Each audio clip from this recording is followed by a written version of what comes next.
Things really changed for me when Moon of the Crusted Snow came out in 2018. Post-apocalyptic story about a northern Ontario Anishinaabe community. It gradually developed, a readership, and I think the people who appreciated and were enthusiastic about the story really wanted me to pursue a sequel.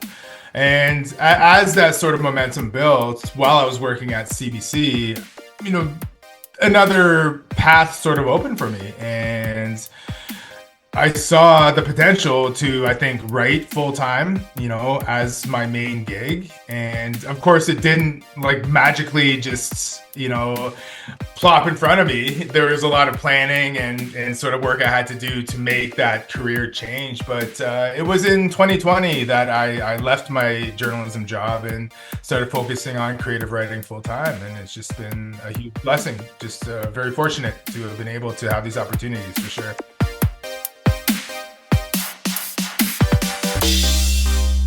Welcome to the Stark Reflections on Writing and Publishing podcast. There has never been a better time for writers. More information, options, and opportunities are available to you, but navigating these requires insight. Join Mark Leslie Lefebvre as he draws upon more than a quarter century of experience as a writer, a bookseller, and a trusted book industry consultant to explore and reflect on the writing and publishing landscape to help you make informed choices on your writer journey.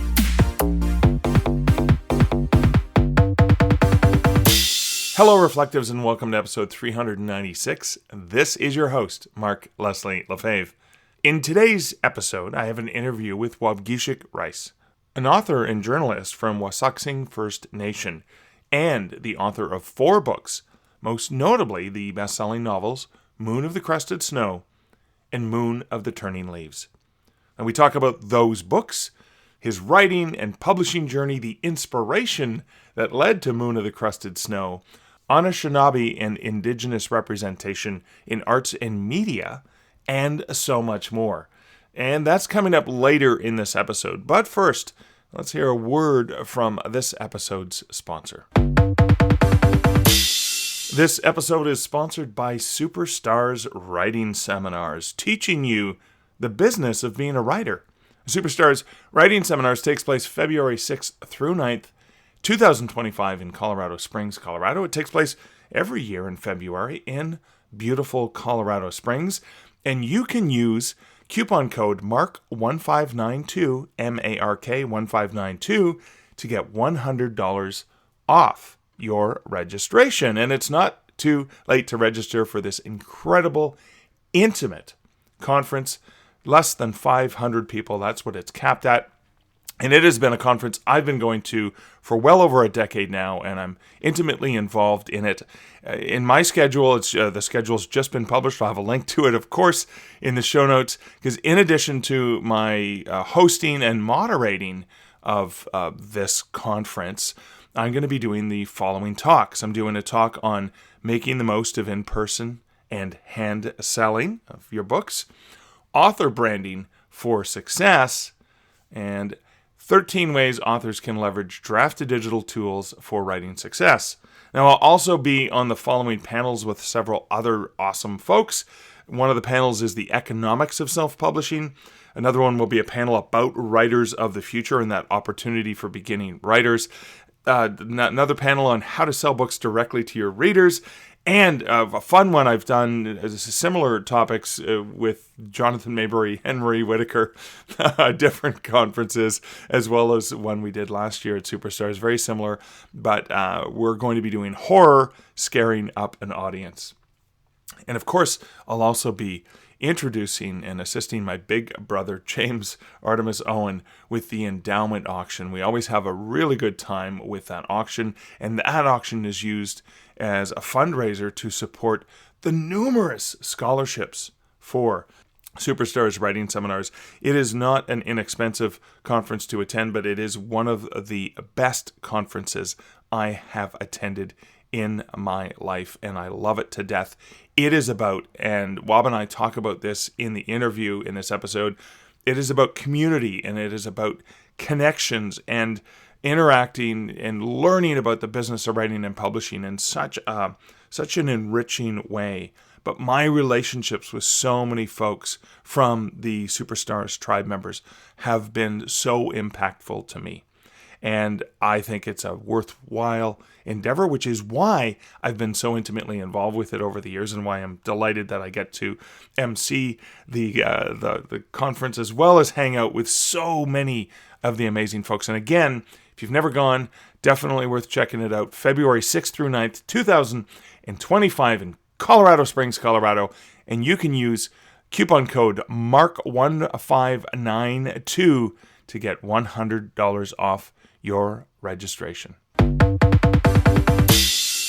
I'm going to gloss through comments from the recent episodes, but I want to thank folks for reaching out to me and sharing, I guess, my rants and reflections on 2024 sales, which was episode 395. Thank you guys so much. I kind of stuck my neck out in terms of sharing my own, how I did last year, as well as my own rants about comparisonitis and the negative impact that so many authors feel when they see other authors on public groups and author groups and communities sharing their huge successes without necessarily sharing how much they spent in advertising to get there. Yeah, great. If you made $100,000 last year, but you spent $75,000 on ads, yes, that's awesome. You made $25,000, but who has $75,000 to spend on ads? So anyways, I appreciate the comments I've received both publicly as well as the messages I received. I want to thank you guys. It's always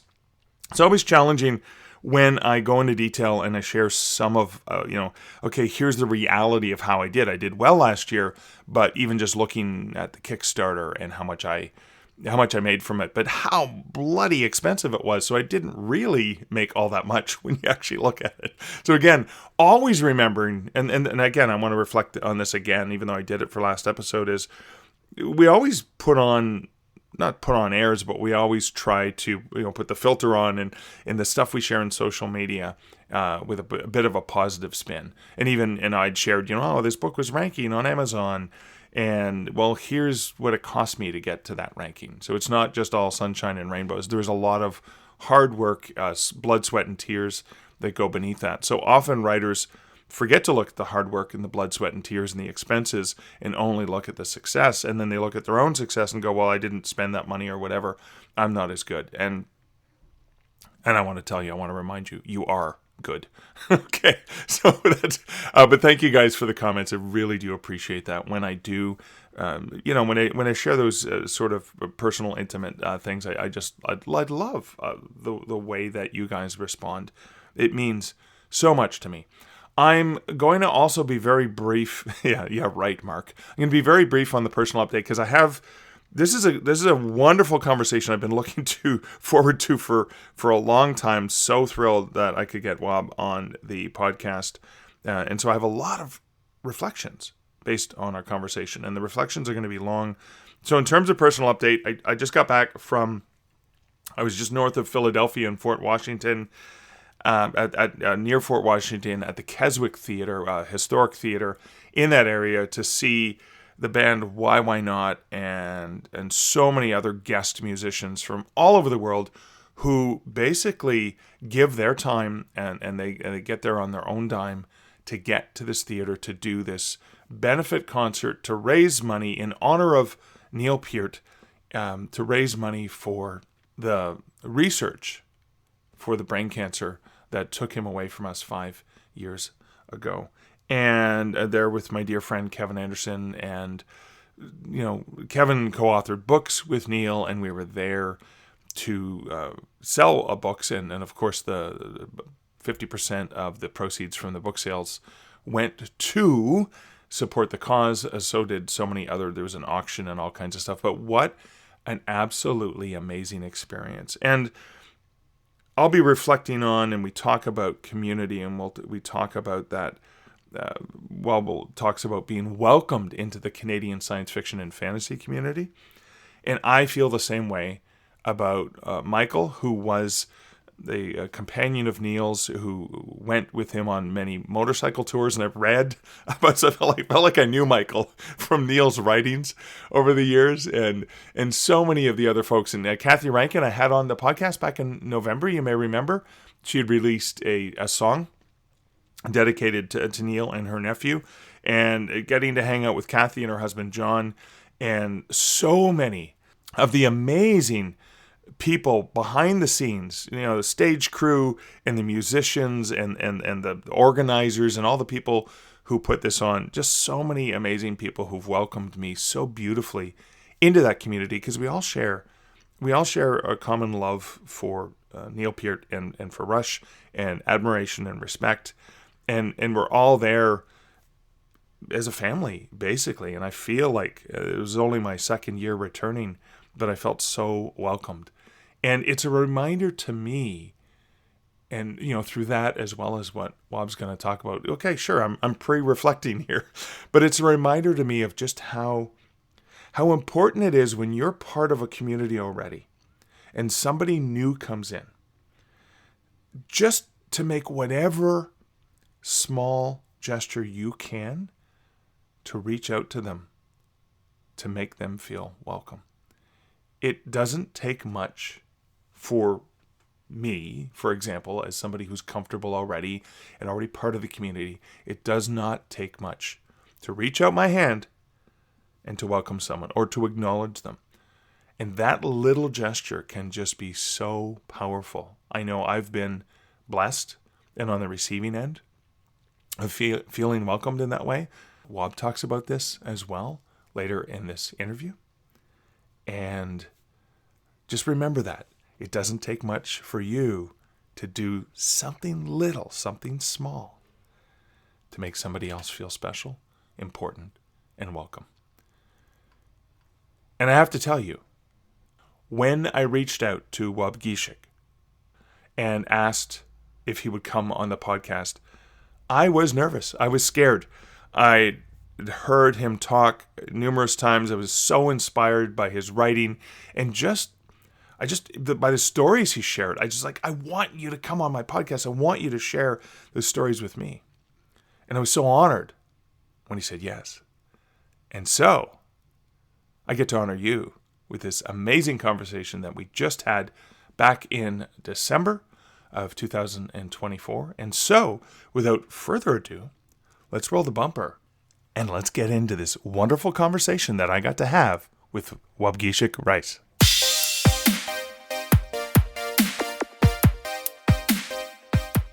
Hey, Waub, welcome to the Stark Reflections podcast. Hey, Mark, thanks a lot for having me. Really excited to chat with you. I'm honored that I have you on the podcast here. So let's, before we get into, I know we're going to talk about your writing. We're going to talk about a whole bunch of different things related to publishing. Have you always wanted to be a writer? Where did that spark start for you?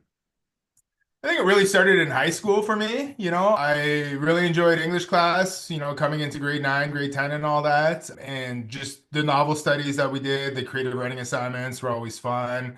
But there was something missing for me. Like there was no real strong cultural connection or nothing entirely relatable in the books that we read in the high school curriculum in Ontario back in the 1990s. Yeah. And then I was very fortunate that one of my aunts, my Auntie Lane, showed me books by indigenous authors who we weren't studying in the high school curriculum, people like Richard Wagamese, Maracle, Louise Erdrich, and so on. And that's where it began. That's where I thought, wow, this creative writing is something that I'm really warming up to. And now I have these points of reference where I see indigenous people authentically writing about indigenous experiences and communities, and they're being published in books. And that really blew my world wide open. And I thought, wow, maybe I can do this myself someday. I really enjoy it at this moment. And I didn't know what the path was at all at that point, but it really was where the seed was planted for sure. So when did that path discover? Because I think you grew up in the Parry Sound area of Ontario, and I grew up north of Sudbury, and you're in Sudbury right now. And I just know that we didn't even have a writing class for my high school was so small. I had to do a correspondence class with mailing stuff to a teacher in Toronto because I wanted to Yeah. take grade 13 writing. I don't think there was a grade 13 by the time you were in high school, but Oh, there still was. Yeah. there was still a grade Yeah. 13. Okay. Uh, Because I thought they phased it out in the 90s. But I guess the question I was going to ask is, when did you discover that you discovered, okay, indigenous writers, there is a place.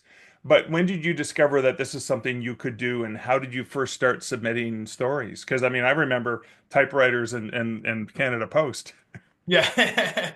Yeah, as you mentioned, like there's no, I think, roadmap that anybody really presents to you, in high school or later on, depending on whatever post-secondary program you end up in. I was really fortunate at Parry Sound High School to have a specific grade 12 creative writing course with a teacher named Tom Bennett.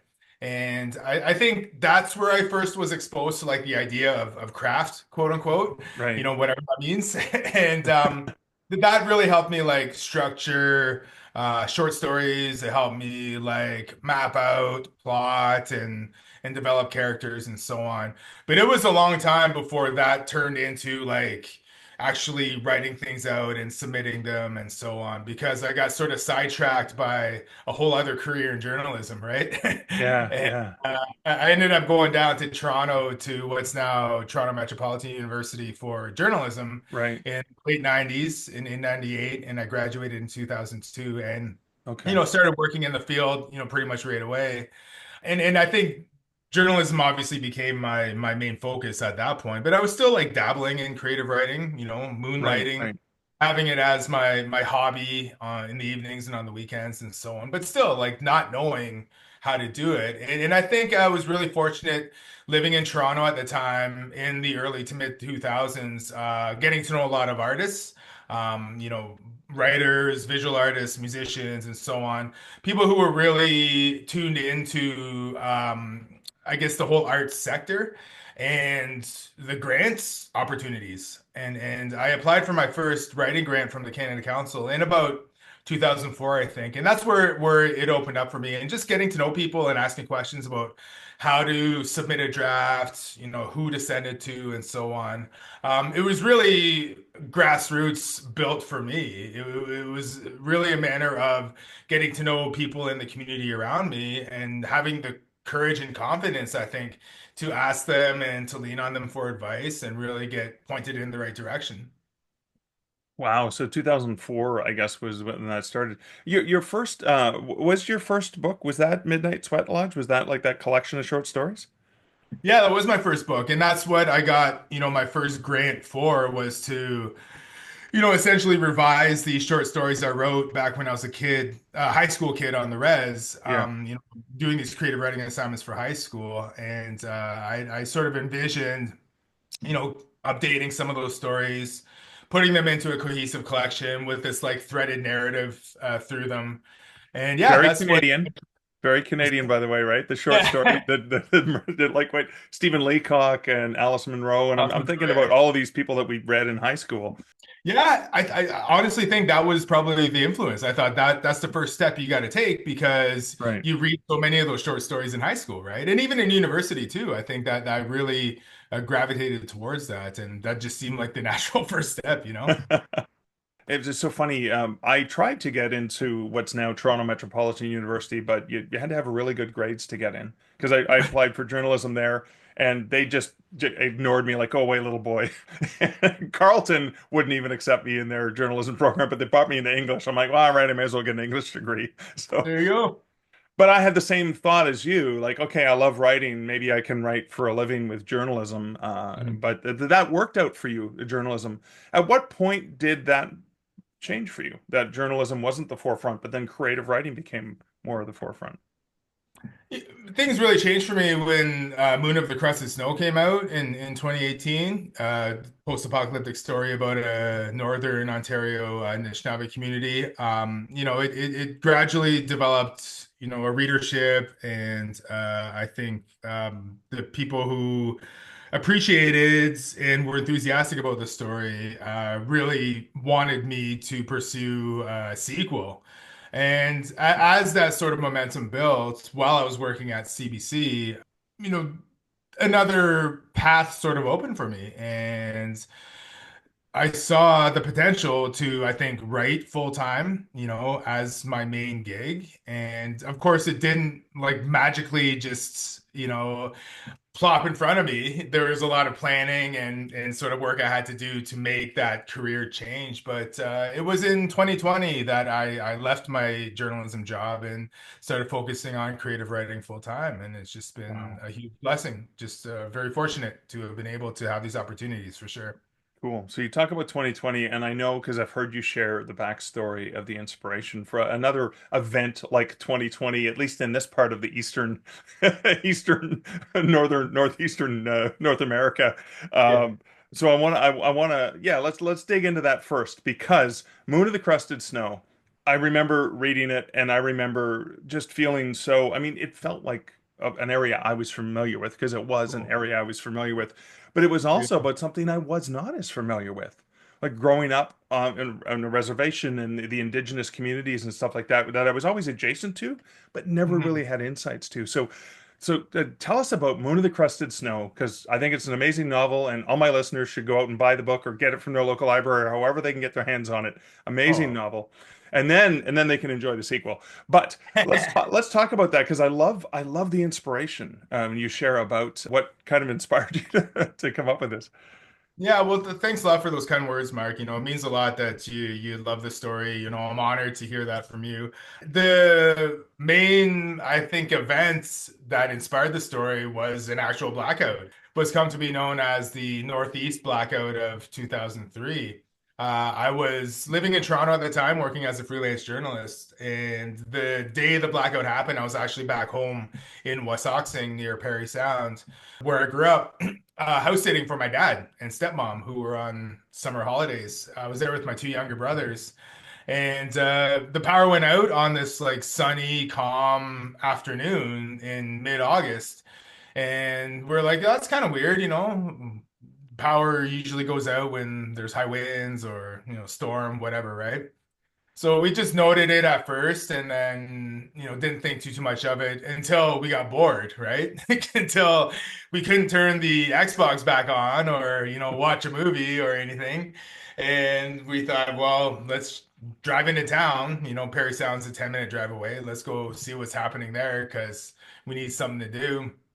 And we got there and we saw that the power was out there too. And we thought, wow, this must be a bigger deal if the power's out in town along with the res. And we were driving along the main street, pulled over, saw some friends of ours that we knew, and one of them had heard on the radio that it was this huge blackout. That all these big cities like Toronto, Ottawa, Boston, Cleveland, New York, Detroit, we're all in the dark. Nobody knew why. Nobody knew when the power was going to come back on. And it was just this big cloud of mystery over the whole event. So right away, my brothers and I thought it was the end of the world. We're like, this is it. It's hitting the fan right now. Let's get ready for chaos, right? So we got back in the car and drove back to the res and started right away making a survival plan. We're like, this is gonna be our new future. This blackout's like causing the end of the world, and we got to adjust. We got to figure it out.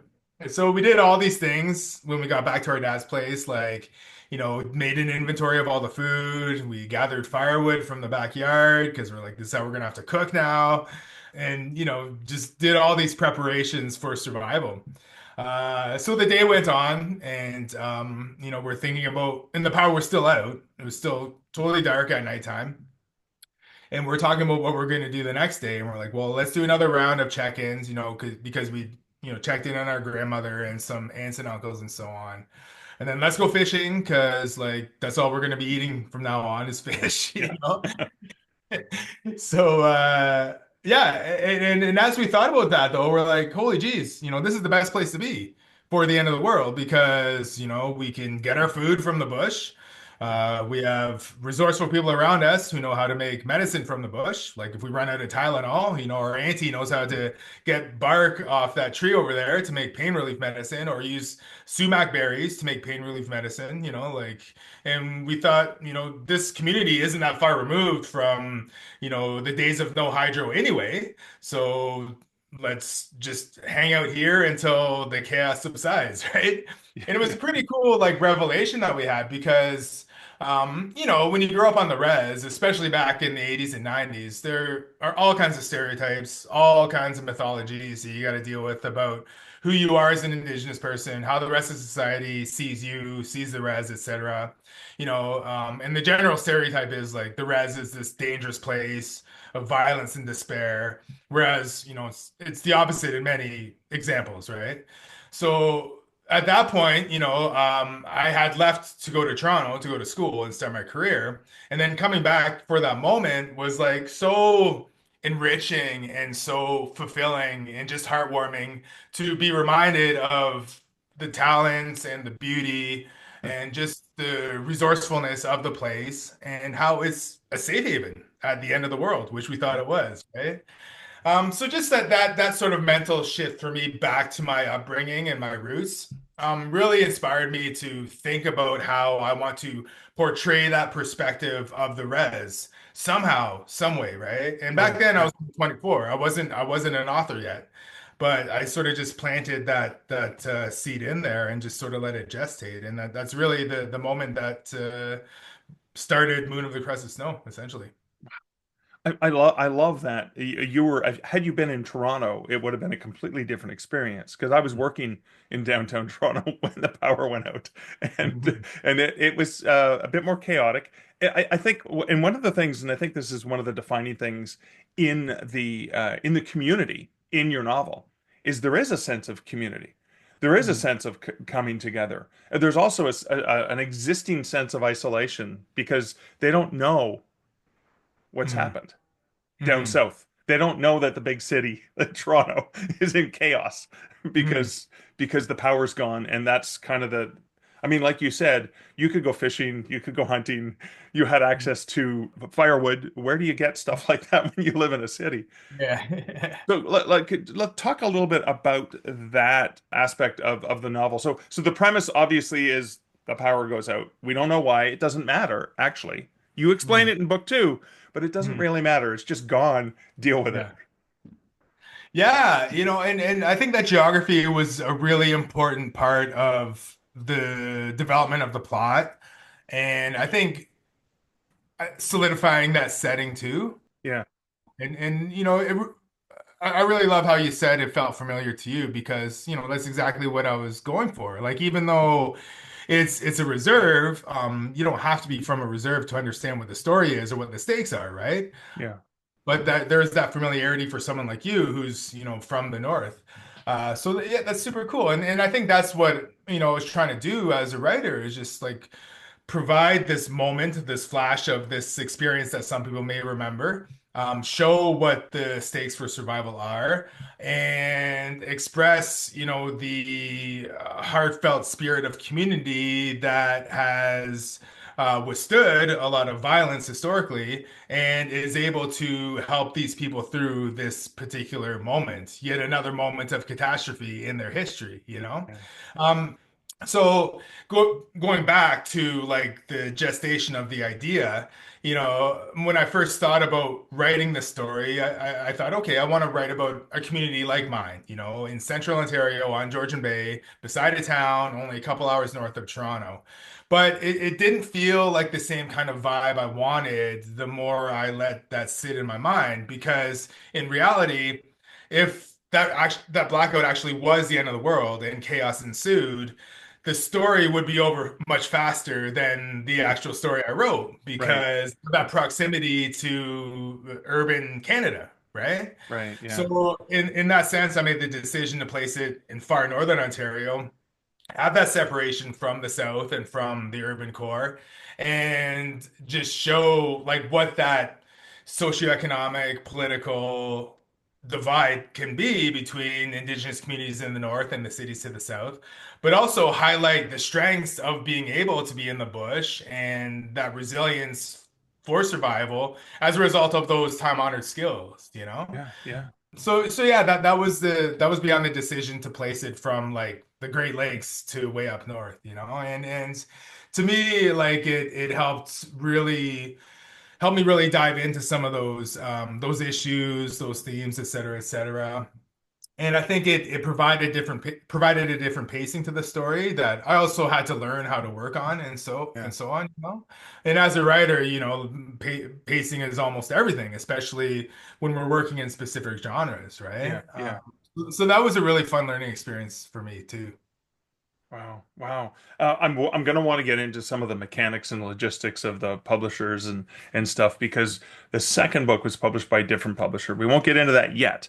I want to get into that plot because in the first book, the community is stays in a particular spot, and I mean, snow machines are one of the only ways you can get there in the winter, which is very familiar from where I grew up north of Sudbury, because that's how we got around in the winter time. That was just how we got around because there was winter way more often than there is now in terms of snow.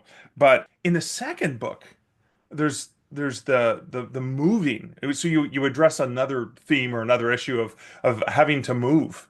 Mhm. And can you talk a little bit about this is Moon of the Turning Leaves, which Mhm. is 2018 was Moon of the Crusted Snow, and Moon of the Turning Leaves just came out in 2024, didn't it? Or 20 late 2023? I'm trying. Mhm. Yeah. Mhm. Yeah, like when I was presented with the idea of writing a sequel, I thought long and hard about the kind of story I wanted to write. Immediately, what I didn't want to do was, here's what happened the next day kind of thing, right? Like, I didn't want to pick up right after the end of the first book because it would have been similar in atmosphere, similar in stakes, the exact same characters. Yeah. And I just didn't know what the point of that story could be, other than showing an extension of the first book.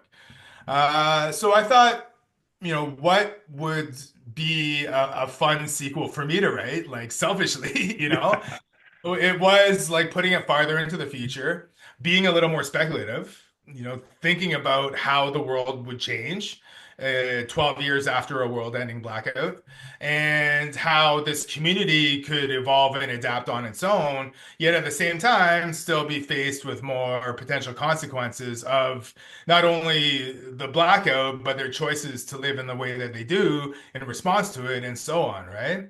So yeah, the first book is self-contained.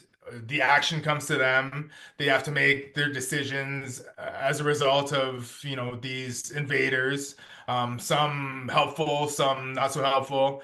And then in the second book, they've been able to like liberate themselves because of this blackout and, live more autonomously as Anishinaabe people in Northern Ontario. But they're also like at the whim of nature itself, and they're in this isolated place, depleting the resources around them, which they acknowledge early in the story isn't the Anishinaabe way. The Anishinaabe way would have been to migrate regularly, to Right. allow the land to replenish itself, to, create different settlements at different parts of the land, according to season, according to food supply, and so on. So they have this, realization early on. And they also, recognize that they haven't really explored too much around them in the aftermath of the blackout. So they should try to put some answers together as to what has happened in Right. the rest of the world. And a bigger part of that is it's explained in the first book that, they've been displaced from the Great Lakes to far northern Ontario. And in the second book, they, acknowledge that history and think, well, maybe this is our opportunity to have this mass exodus down south back to the Great Lakes, to sort of reclaim our homeland, right? Right. So it becomes a story of movement for sure. And they go on this quest over the course of, a summer to see what's left of the world, if in fact it has ended, to seek other communities and to address the viability of being able to return to the Great Lakes and, all the dangers and sort of natural pitfalls that they encounter along the way. So it was exciting to, I think, infuse that idea of mobility into it and just movement in general. And I think a rediscovery of the natural world around them after all those years of isolation, right? Right. And yeah, just the think about the people that they could encounter in the aftermath of the apocalypse and how society would reform was really exciting to do too. Yeah. Well, I have to tell you, I am waiting for season one and season two of either CBC or someone, Netflix, someone to pick up Apple maybe to pick up the rights to make this because I think it would just be truly amazing. Oh, So let's talk about getting that first novel published in 2018. Now, ECW Press, a fantastic press out of Toronto. Yeah. How did that happen? Did you go through an agent? Was it submission straight to the publisher? How did that work? Yeah, it was straight to the publisher. It was a really interesting, I think, path. I had been working at CBC, and I was contacted by Susan Renouf, who was an acquiring editor at ECW at the time. And she asked me if I'd be interested in writing some sort of nonfiction book for ECW, Right. related to, and this is like in the aftermath of the TRC, right? There was a huge spotlight on indigenous issues and communities. And as a journalist, I'd done a lot of work on these modern, I guess, or contemporary issues and changes and so on, right? Yeah. So our first discussions were about writing something nonfiction. And, we batted these ideas back and forth, but things were moving so quickly back then, like in, 2015 and beyond, that it was really hard to focus on one particular topic because of that constant evolution of awareness and so on, right? Right. So we eventually just said, well, I guess it's not going to work out, and she said, well, do you have anything else that you're working on? And I'd been working on Moon of the Crusted Snow just in my spare time. It was, something that I was having fun doing, writing this post-apocalyptic story set on the res. And so I said to her, if you're interested in fiction, I've got this manuscript, just saved on my laptop, right? And she said, well, let me take a look at it. And she did take a look at it, and it needed a lot of work for sure at that point editorially, but she was interested. And yeah, she offered me a contract not long after. And that's pretty much how it began, really. Cool, cool. I love that. I'm curious about how it worked because I learned a lot of different phrases and terminology, Anishinaabe as well from the book. How much, how much when you're working with an editor who's not familiar with that, how did that work out? Oh, I'm glad you asked that because it was such a wonderful experience working with Susan about all that, on all that specifically. Right, I had this draft of the story, and my first attempt at writing something in the spec fiction genre, having only been a fan since, being a kid, and just really taking my first stab at it, but right, trying also to be as authentically Anishinaabe as possible. It's an right. Anishinaabe Yeah, story, and in this genre, and the Anishinaabe elements are what are the most crucial to me, right? As the storyteller, as the writer. And I really wanted to do all that respectfully. I wanted to do it honestly, and I wanted to obviously stand by all of that, and advocate for all of those things that are in it, including the language. And she was entirely hands off about all of that, and it was really, I think, empowering for me. It was my first time working with a non-Indigenous publisher. So it was really empowering to know that I had like allyship within this publisher, within the industry, because right. you don't know, right? When you're coming into it as someone from the so-called margins, who's on your side and who isn't, Yeah, and yeah. Susan was entirely on my side. And I think specifically with the language, with Anishinaabe, you know, like I look back at like the first draft after the fact, and it's so funny because like I wrote the Anishinaabe passages, which pretty much all come up in dialogue. The character speaks in the language in Anishinaabe and then repeats themselves in English right after, all in the first draft. This is how I wrote it all, right? Yeah. So she flagged that right away, and she said, why did you write it like that?" And I was like, "Well, I don't know. I felt like I had to translate it somehow for people like who don't know it." And she said, "Well, it's kind of silly to see it that way because a real speaker speaking to someone else who understands the language wouldn't repeat the same thing in English as they're talking to them, right? Right, right, It's yeah. different and just totally unnatural." And I said, "Yeah, you're right. It is silly." She didn't say silly. That's my words. I think it's Yeah. silly. And she said there's other ways you can translate it, either through the context of the scene, through the action of the characters, through the dialogue of the English dialogue of the other characters and conversation, et cetera, et cetera.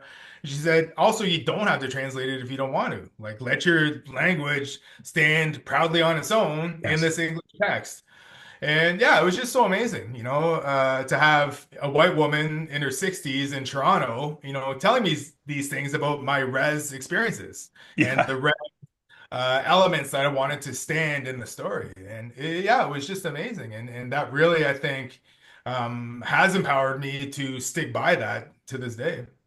Well, I love that. This is not the first time I've heard you praise Susan as a great editor that you enjoyed working with. I've heard you talk about her at different talks and panels over the Yeah. years. But that does stick out so beautifully. It because I felt like within the context, I knew I didn't know, but I learned, and it was a great experience as well. So kudos to both of you for working in that wonderfully collaborative way. So Oh, thanks, Mark. Right on. so that was a huge success. I mean, it was. I mean, it was lauded. It was praised. It's done really, really well. Put you on the map, so to speak. And then the sequel. How did this? You were talked into a sequel, or and again, you decided, okay, I'm going to set this 12 years in the future. Actually, before I get there, I just have to comment. Speculative fiction. This is speculative fiction. I put you in the same wheelhouse as Margaret Atwood, not just for your quality of writing, but also Oh, because this is people who don't read science fiction and fantasy or speculative fiction will read your novel and go, no, it's not science fiction, it's not speculative fiction, it's good. mhm. Do you know what I mean? Yeah. So I think it's interesting because me reading across the genres, I go all the way out there, not just mildly speculative of of a potential near future. Mhm. So that's the first observation. So you've been able to bridge that gap beautifully. I mean, you and I were Oh, just thanks. recently at a speculative fiction conference in Ottawa, Yeah. but you're also equally comfortable on stage with literary people as well. So you've got this great, I call it the Margaret Atwoodization, where people who read science fiction and literature can enjoy your stuff. Oh man, thanks for mentioning that. And I will just say, like that has just been one of the biggest gifts of having Moon of the Crescent Snow out there is being welcomed into the SFF community, which is something I didn't anticipate whatsoever, Yeah, yeah, and being at CanCon, hanging out with you, hanging out with our peers, just like wow, like it feels like validation in some ways, but it's not also like there's a meritocracy or a hierarchy there because everyone's just so humble and cool and community focused, right? right. So yeah, that's been just one of the best parts of this whole journey is yeah, being a part of the community for sure. Awesome, awesome. With the second book, you didn't go with this amazing, awesome publisher. And we were talking before before the interview started. We were talking a little bit about that sometimes it's just the realities of whatever the bank book or Yeah, whatever. yeah. So there's no Yeah, hard feelings, right? But it was just sort of a business decision that had to be made. yeah, entirely a business decision. As mentioned many times, I never intended on writing a sequel. I was persuaded to, mostly by readers, so readers get all the credit for pushing me in that direction. But when, those wheels were really starting to turn, I had partnered with an agent by that point, right? Right. So after the fact, my agent Denise Bukowski, she's like, "Hey, noticed your books out there. Do you have representation?" And I said, "No, actually, I don't." She said, "Really? Want to come on board?" And I said, "Yeah, for sure." And she said, "Our first order of business will be trying to get a sequel," because she had heard in the industry that there was, interest in a potential sequel to the story. So this was, I think, in the summer of 2019 when I guess the wheels started moving. And she said, come up with your pitch and, I'll find you a meeting and hopefully it'll all come together. So, I had the basic premise of 12 years after the blackout and Right. this quest story. And I went down to Toronto that fall for a Tool concert to go see Tool with a bunch of my buddies. And had the afternoon free, and I mentioned it to her that I'd be around, and she said, "Okay, I'll get you this meeting with some people I know." And it was Rick Meyer, who would become the editor of Moon of the Turning Leaves, and Collins, both with Penguin Random House. And she said, just pitch to them what your idea is, and we'll see what happens, right? So they were interested. And what I had to do after that was talk to Rick on a regular basis to, I guess, bring him up to speed as to how the story was developing for me and where I saw it going and so on. So we would have these monthly check-ins about, a sequel. And then finally, when he was satisfied that there was enough there, that's when they offered me a contract, right? And of course, this was all unbeknownst to ECW, but it wasn't like I was, sneaking around, Yeah. behind your back or anything like that. But the potential to publish with them came with, a decent size advance that would let me take, diversion from my journalism work and then spend enough time to write the sequel, right? And Right. and when I went back to ECW and said, Penguin Random House has offered me this contract to write the sequel, they said, straight up, that's great. We can't match that advance, have at it, all the best kind of thing. And I've maintained a really good relationship with ECW since, Of course.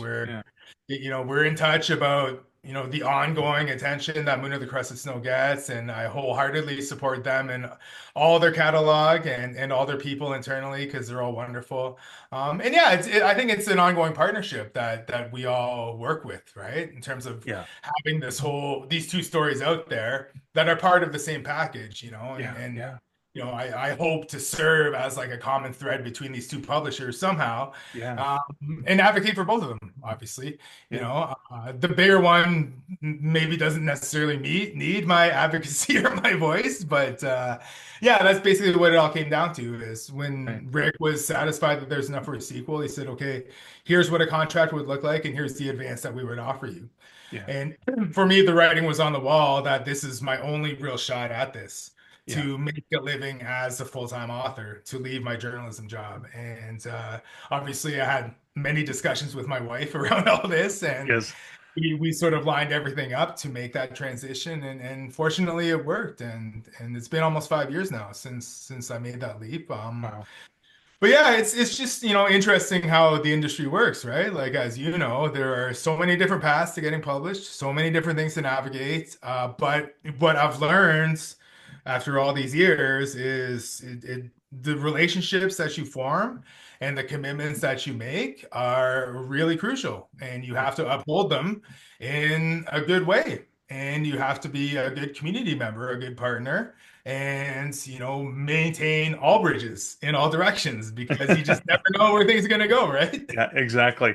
I mean, I love the fact that you've got this two-book series or this two-book collection, Mhm. and you've got two different publishers. One that's actually very Canadian, and the other one that's Canadian but also international as well. So Yeah, you've got the best of both worlds in there. You've got like a smaller, I'm not like boutique publisher, but a publisher where there's not as many levels and layers of you have to check with somebody in another country to confirm. And I know there's a lot of autonomy in the Canadian divisions of Penguin Random House, but still, it's a different thing. yeah, Whereas yeah, Susan just goes to David at ECW and gets an answer that afternoon, right? exactly. Yeah, yeah. Well, and that's the thing too. I had pitched like a really loose query of Moon of the Crusted Snow when it was just sort of sitting on my digital shelf to a Right. bigger publisher, and it was entirely brushed off, right? Yeah, yeah, yeah. But it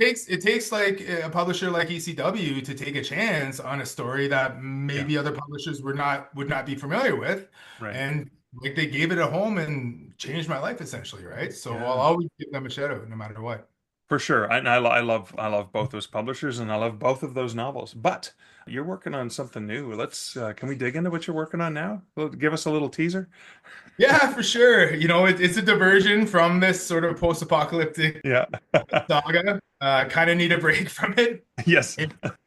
It's a very basic story about a day in the life of a reserve in central Ontario, a couple weeks before Christmas, with a big bingo jackpot happening that evening, and just the various shenanigans that can happen around bingo on the res.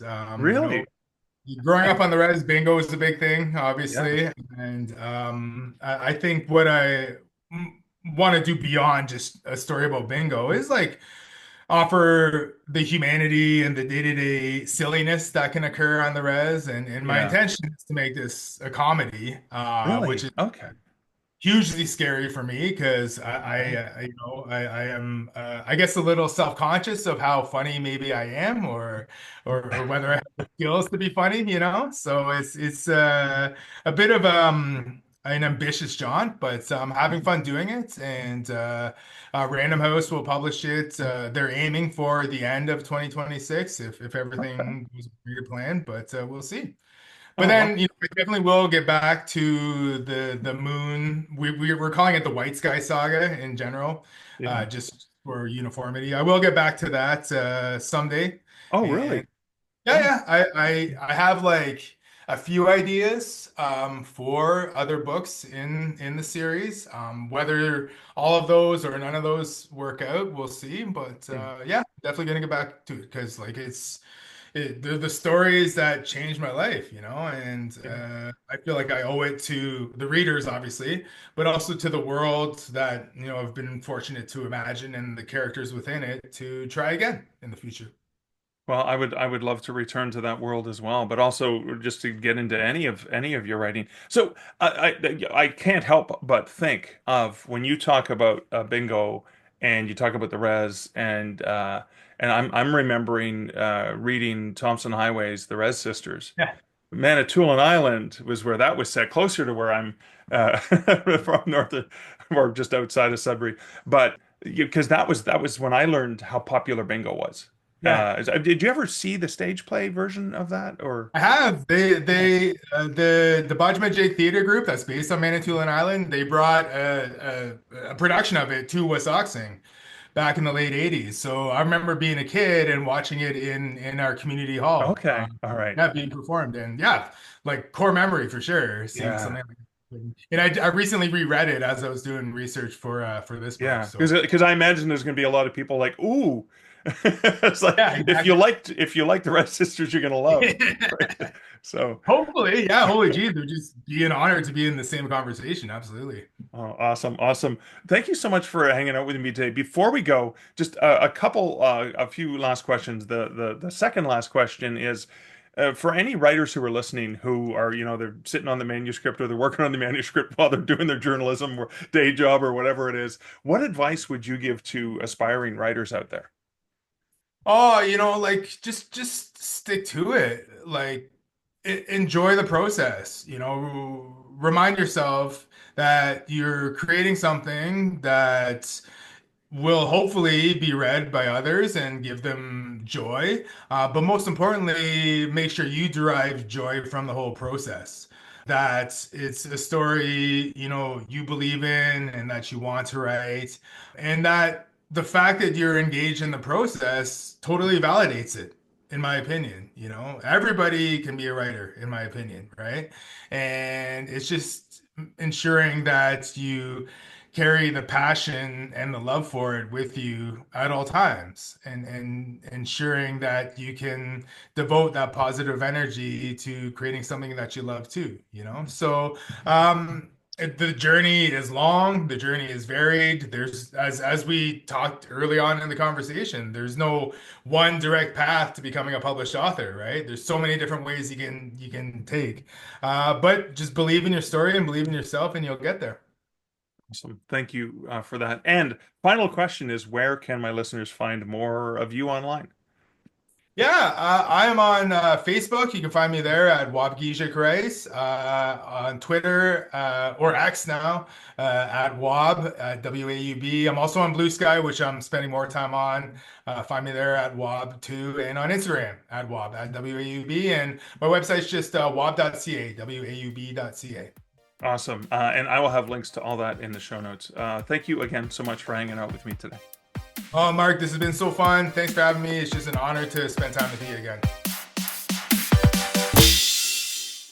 Oh, what a great interview. Great to listen back to it, even though it was just a few weeks ago that I had it. And as I mentioned prior to the interview, I do have a lot of reflections. So normally I just reflect on one or two things, but there's just so many notes I made. So the first thing, and I did mention this, I alluded to this before the interview, and I want to reflect on it, and I think it's really important for us to remember.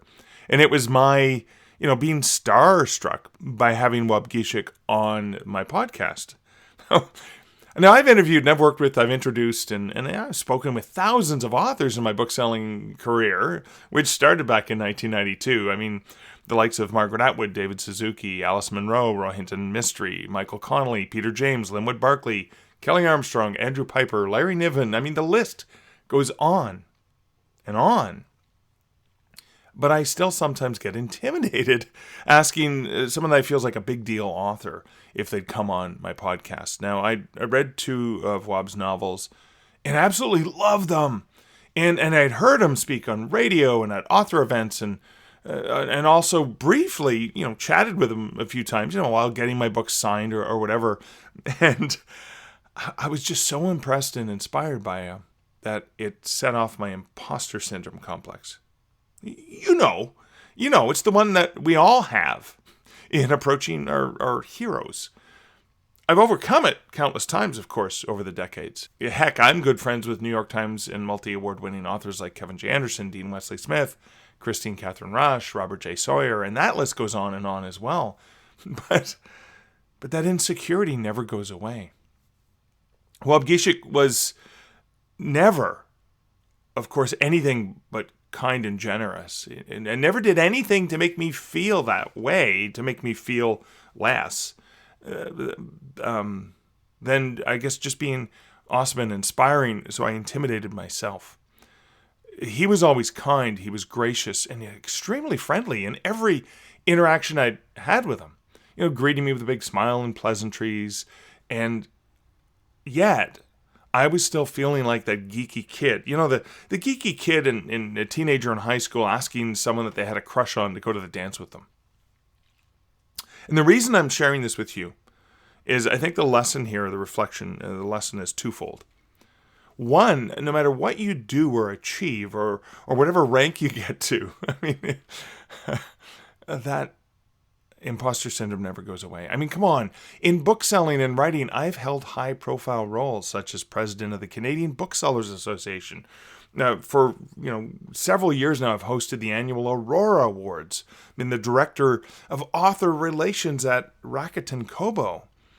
Last year, I became one of the esteemed judges of Writers of the Future, alongside luminaries in the speculative fiction realm.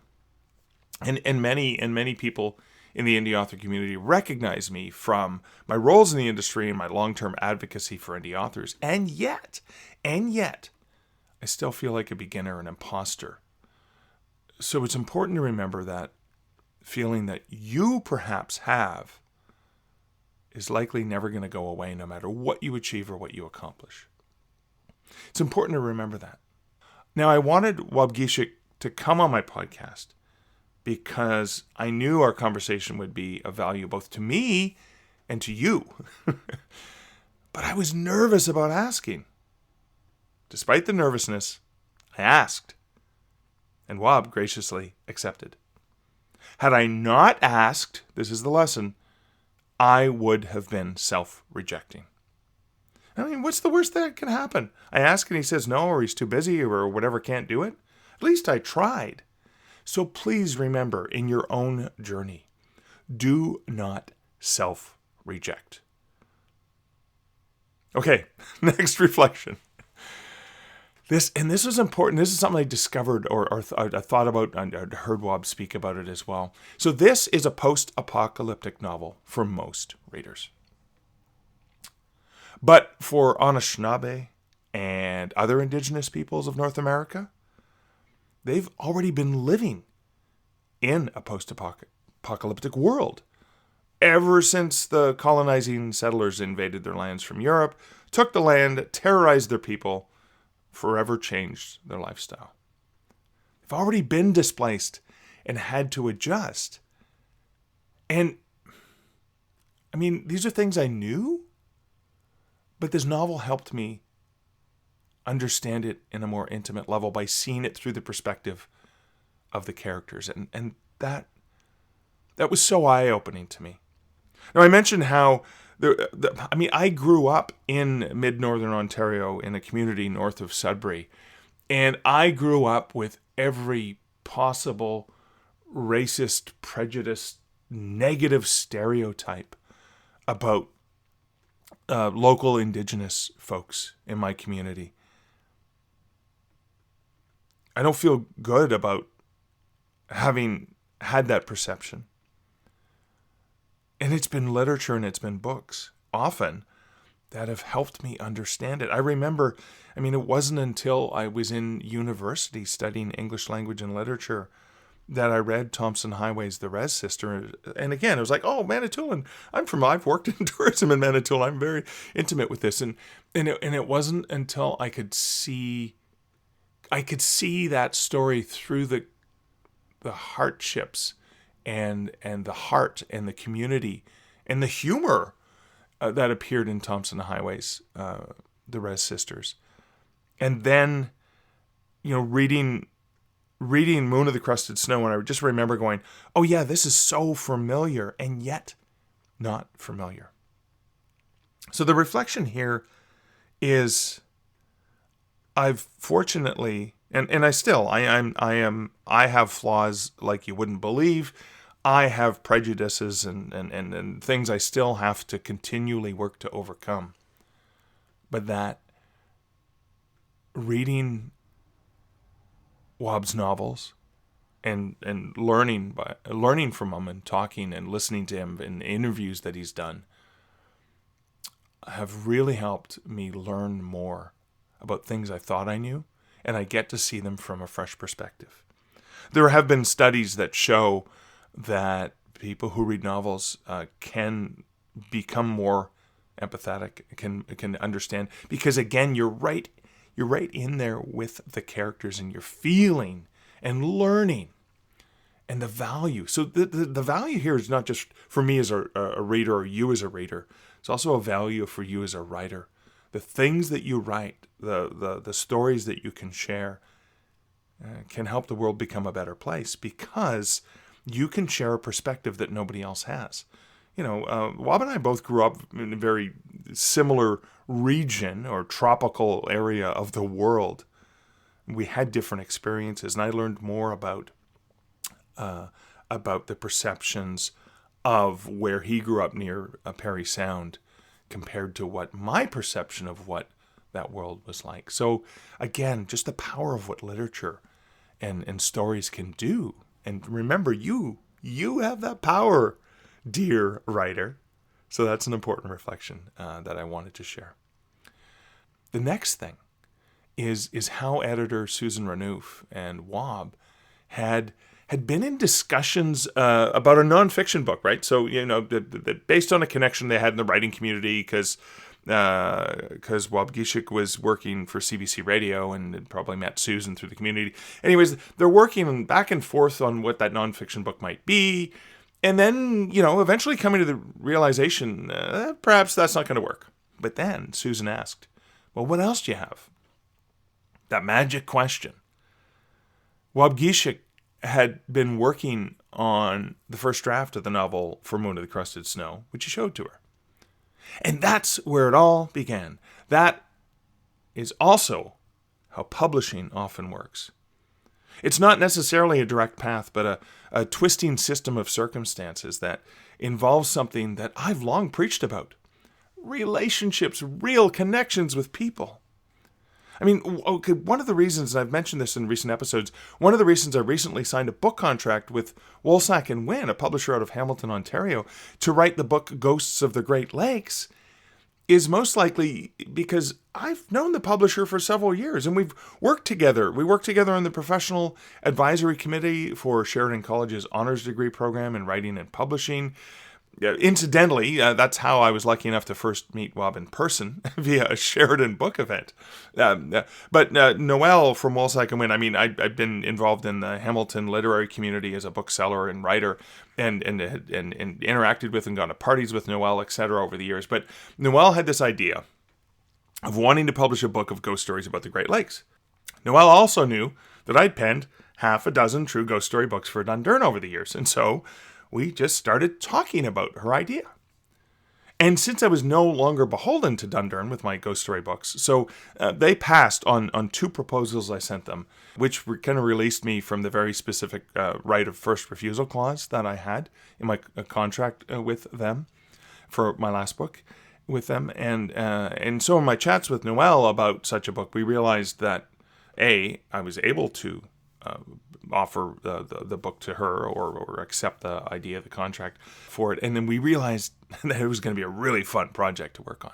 So again, relationship, interactions, and not necessarily a direct path. And not that I didn't become friends with Noelle because I thought she could publish my story. It was just we had interacted with and been collaborators in various different projects over the years. And then things just kind of fell into place based on her expertise and my expertise. In fact, my first contract with Dundurn came from another relationship with the then VP of Dundurn, who's since retired, but Beth Bruder. So Beth and I were both on the board for BookNet Canada in the early days of the creation of BookNet Canada. And I remember it was during a break at one of our meetings, I overheard Beth just casually mentions like, Dundurn's always wanted to publish a book of ghost stories about Hamilton. so guess what? About a month later, guess what I pitched to her? I hadn't even written anything. I just did a bit of research. Okay, so many of the stories I'd already known via a local ghost walking ghost tour group, right? So I had some stories I knew. And I had actually been talking to them. I said, you guys should do a book. And they said, no, we're too busy. But if you ever want to do one, we'll give you access to our notes and research and stuff like that. So what I did is that, I took some of the notes I already had, and then I compiled a proposal that outlined what the book would contain. I sent that over to Dundurn, and that led to a book that came out later that year. They actually fit it into their schedules. Like, hey, if you can get us this book in the next month, we'll put it in the fall catalog because we have a spot now. And that led to 6 books with Dundurn. But again, those 6 books with Dundurn were because of a relationship and because of a circumstance where things just fell into place. And that's why I'm so passionate about the importance of connections and relationships, and that a lot of things that happen in the publishing industry are due to that. Okay, second last reflection. The value of Waubgeshig advocating for both ECW Press and Penguin Random House. I think that's just so important to pause and reflect on as writers. How his journey through publishing was about continuing to maintain solid relationships and strengthening those relationships rather than generating conflict or burning bridges. The importance, as Waub says, of being a good community member. I love that in this relationship between Waub and a smaller Canadian publisher, ECW Press are awesome. I love them. Great people. I know so many of the people who work there. Penguin Random House, I know so many of the people who work there as well.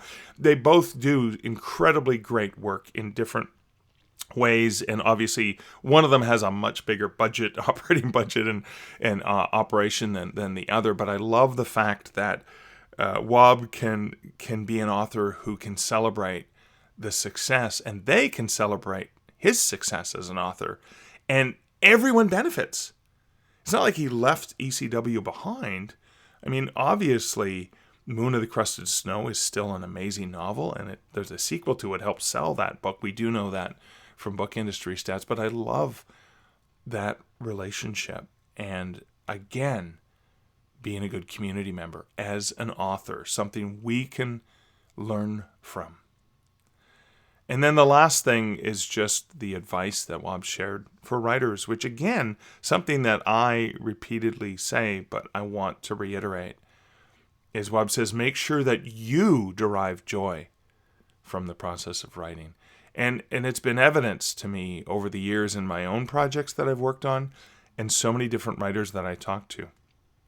When you derive joy from the process of writing and from the stories that you're passionate about telling, you've immediately succeeded and you've immediately won when you finish the project. Anything else that happens, selling that to a publisher, self-publishing it, and having that book become successful, anything else is gravy. It's bonus. And there are so few guarantees. Most books that are published don't really sell, no matter how they're published. That's the sad reality. So why not have joy in the process of creating the book? And then when it's published, I mean, even before it's published, you've already succeeded. So long reflections, but I love when I listen back to a conversation. I'm like, oh, there's this. And again, there's so many other things. I'm like, no, Mark, calm down. You can't reflect for another hour. This episode has already gone over an hour, but I do hope you enjoyed this conversation. I hope you enjoyed the reflections. A huge shout out and thank you to those who support this podcast over at patreon.com/darkreflections. Extra bonus material has come to you already this year, and there'll be more coming to you in the future. I'm looking for other ways I can help give you guys more. And of course, a huge shout out and thanks to the folks, my coffee buddies, who support me not through that sort of a monthly donation via patreon.com/darkreflections, but those who buy me coffees, which is sort of a one-time thing over at buymeacoffee.com/Mark Leslie. And thank you guys for keeping me caffeinated as well. Do appreciate your support. I actually appreciate your support just by listening. Just by listening to the podcast, you are supporting me. So thank you so much for doing that. And if you want to support in a non-financial way, please share this podcast with someone that you think would find value in it, or take a moment to just leave a review of the podcast wherever you listen to podcasts. That helps as well. You can also, of course, comment. Comment is really important to me because, again, that's interaction, and it reminds me that I'm not just reflecting here in isolation, but that I'm reflecting as part of this amazing community of my awesome listeners, you. So thanks for being there. Thanks for listening. And until next week, and until next episode, this is Mark Leslie Lefebvre wishing you great writing and good Stark reflections. Thank you for listening to the Stark Reflections podcast. You can find show notes for each episode at starkreflections.ca.